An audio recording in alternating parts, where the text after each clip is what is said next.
साथियों, बजट के बाद वेबिनार की इस सीरीज में आज चौथा और अहम वेबिनार है। फुलफिलिंग एस्पिरेशंस ऑफ पीपल, यानी जन आकांक्षाओं की पूर्ति। ये केवल एक चर्चा का विषय नहीं है, ये इस बजट का मूल ध्येय है और इस सरकार का संकल्प भी है। इन जन आकांक्षाओं की पूर्ति का बहुत बड़ा माध्यम education, skill, health, tourism, sports, culture ऐसे मूलभूत सेक्टर्स हैं। इसलिए इस वेबिनार में हम इन महत्वपूर्ण आयामों पर चर्चा कर रहे हैं। बजट घोषणाओं के इंप्लीमेंटेशन के लिए इन विषयों से जुड़े सभी एक्सपर्ट्स, पॉलिसी मेकर्स और स्कॉलर्स, एंटरप्रेन्योर्स और मेरे युवा साथी, आप सभी के विचार और सुझाव बहुत अहम है। मैं आप सभी का इस चौथे बजट वेबिनार के इस सत्र में स्वागत करता हूं, अभिनंदन करता हूं। साथियों, भारत आज प्रिवेंटिव और होलिस्टिक हेल्थ के लिए एक विशाल विजन पर काम कर रहा है। पिछले कुछ वर्षों में देश का हेल्थ इंफ्रास्ट्रक्चर मजबूत हुआ है। सैकड़ों जिलों में नए नए मेडिकल कॉलेज खुल गए हैं। आयुष्मान भारत योजना, आरोग्य मंदिरों के माध्यम से स्वास्थ्य सेवाओं की पहुंच गांव-गांव तक बढ़ाई गई है। हमारे योग और आयुर्वेद पूरी दुनिया में पॉपुलर हो रहे हैं। आप सभी इसके विभिन्न पहलुओं पर संवाद अवश्य करेंगे, लेकिन एक अहम विषय जिसका मैं जिक्र करना चाहूंगा वो है केयर इकोनॉमी। आने वाले दशक में देश में सीनियर सिटीजन्स की संख्या तेजी से बढ़ेगी। इसके अलावा आज वर्तमान में दुनिया के कई देशों में केयर गिवर्स की भारी मांग है। इसलिए अब हेल्थ सेक्टर में लाखों युवाओं के लिए नई स्किल आधारित रोजगार के नए अवसर तैयार हो रहे हैं।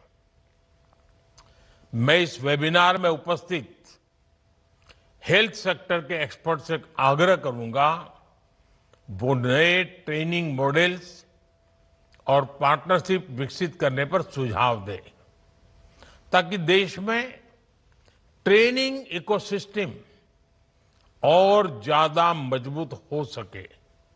साथियों, इसी से जुड़ा दूसरा विषय टेलीमेडिसिन का है।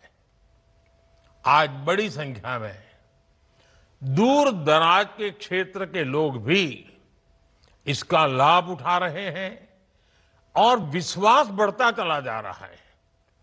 लेकिन मैं समझता हूं इसमें अब भी जागरूकता और सहजता बढ़ाए जाने की बहुत जरूरत है। साथियों, पिछले एक दशक में देश के माइंडसेट में एक बड़ा परिवर्तन आया है। आज गांव, कस्बा, शहर की सीमाओं से परे भारत का हर युवा कुछ नया करना चाहता है। उसमें कुछ कर गुजरने का जज्बा है। नई पीढ़ी का ये नया माइंडसेट देश की सबसे बड़ी ताकत है, उज्जवल भविष्य की सबसे बड़ी पूंजी है। इसे कैपिटलाइज करने के लिए हमें अपने एजुकेशन सिस्टम को निरंतर आधुनिक बनाए रखना है, अपग्रेड करते ही रहना है। नई एजुकेशन पॉलिसी ने इसके लिए जरूरी बेस तैयार कर दिया है। अब बहुत आवश्यक है कि हमारे करिकुलम मार्केट की जरूरतों के हिसाब से अपडेटेड रहें। हमें हमारे एजुकेशन सिस्टम को रियल वर्ल्ड इकोनॉमी से जोड़ने की प्रक्रिया को और तेज करनी होगी। एआई और ऑटोमेशन, डिजिटल इकोनॉमी और डिजाइन ड्रिवन मैन्युफैक्चरिंग, ऐसे विषयों पर हमें फोकस और बढ़ाना होगा। साथियों, देश में एजुकेशन को एम्प्लॉयमेंट और एंटरप्राइज से जोड़ने की दिशा में लगातार काम हो रहा है। यूनिवर्सिटी टाउनशिप जैसे नए मॉडल्स में हमारी इसी अप्रोच का प्रतिबिंब है। आज भारत एवीजीसी सेक्टर यानी एनिमेशन, विजुअल इफेक्ट्स, गेमिंग और कॉमिक्स को बढ़ावा दे रहा है। भारत इनोवेशन ड्रिवन इकोनॉमी की ओर बढ़ रहा है। आज इस वेबिनार में देश के अनेक शिक्षाविद और एकेडमिक इंस्टीट्यूशंस जुड़े हैं। मैं आपसे आग्रह करूंगा कि इस वेबिनार में अपने कैंपस को इंडस्ट्री कोलैबोरेशन और रिसर्च ड्रिवन लर्निंग, उसको केंद्र के रूप में विकसित करने की दिशा में जरूर मंथन हो। इससे स्टूडेंट्स को रियल वर्ल्ड एक्सपोजर मिलेगा और स्किल इकोसिस्टम और मजबूत होगा। साथियों, एक बहुत अहम विषय है स्टेम, यानी साइंस, टेक्नोलॉजी, इंजीनियरिंग और मैथमेटिक्स। इस क्षेत्र में ये बहुत गर्व का विषय है कि हमारे देश में स्टेम के विषयों पर रुचि रखने में बेटियों की संख्या लगातार बढ़ रही है। आज जब हम फ्यूचरिस्टिक टेक्नोलॉजीज के लिए तैयार हो रहे हैं तो बहुत जरूरी है कि कोई भी बेटी अवसरों के अभाव में रुक न जाए।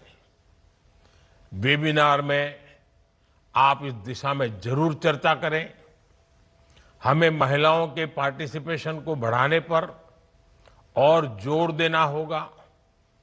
हमें ऐसा रिसर्च इकोसिस्टम तैयार करना होगा जहां यंग रिसर्चर्स को एक्सपेरिमेंट करने और नए आइडियाज पर काम करने का पूरा अवसर मिले। साथियों, युवा शक्ति तभी राष्ट्रीय शक्ति बनती है जब वह स्वस्थ भी हो, अनुशासित भी हो और आत्मविश्वास से भरी हो। इसलिए पिछले कुछ वर्षों में खेलों को राष्ट्रीय विकास की एक महत्वपूर्ण धारा के रूप में देखा गया है। खेलो इंडिया जैसी पहलों ने देश में स्पोर्ट्स इकोसिस्टम को नई ऊर्जा दी है। देश भर में स्पोर्ट्स इंफ्रास्ट्रक्चर को मजबूत किया जा रहा है। इस वेबिनार में आप सभी कुछ सवालों पर जरूर मंथन करें, जैसे छोटी छोटी जगहों से भी प्रतिभाओं की पहचान को और सटीक कैसे किया जाए, हजारों खिलाड़ियों को स्ट्रक्चर्ड फाइनेंशियल सपोर्ट में सुधार कैसे हो, और तीसरी अहम बात, हमारी स्पोर्ट्स बॉडीज को और ज्यादा प्रोफेशनल कैसे बनाया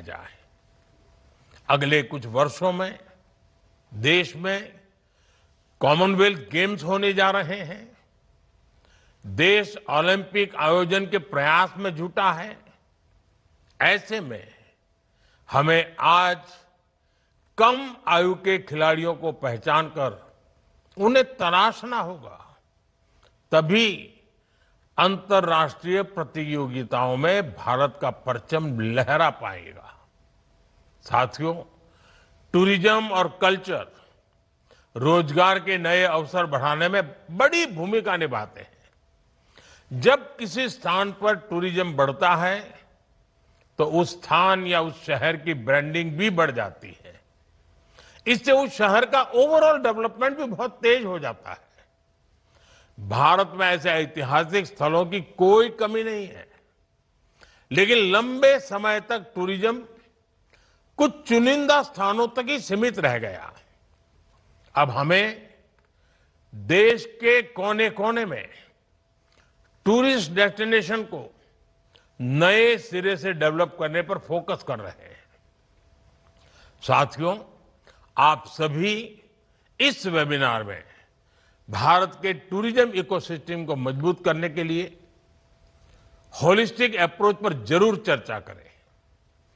train guides, hospitality skills, digital connectivity, community participation, स्वच्छता, टूरिज्म और इनसे जुड़े विषयों पर आपके सुझाव बहुत अहम होंगे। साथियों, जब इंस्टीट्यूशंस, इंडस्ट्री, एकेडेमिया मिलकर काम करते हैं तो परिवर्तन की गति तेज हो जाती है। बजट के बाद वेबिनार की जो ये सीरीज हुई है, मुझे विश्वास है उससे आने वाले समय के लिए ठोस दिशा मिलेगी। ऐसे ही प्रयासों से विकसित भारत की नींव और मजबूत होगी। और साथियों, ये बड़ा सुखद अनुभव है कि वेबिनार की परंपरा के कारण